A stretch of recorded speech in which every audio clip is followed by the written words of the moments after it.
Paragraph on Teachers' Day.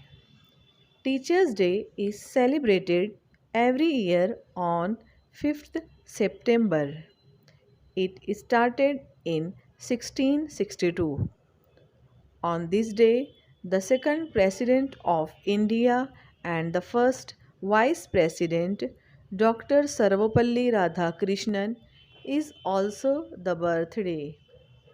When Dr. Sarvapalli Radhakrishnan became the President of India, his colleagues thought of celebrating his birthday. So, Dr. Sarvapalli Radhakrishnan said that I would be happy if my birthday is celebrated as Teachers' Day.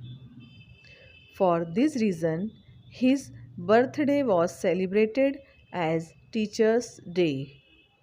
Teachers' Day is celebrated on different dates in all countries of the world.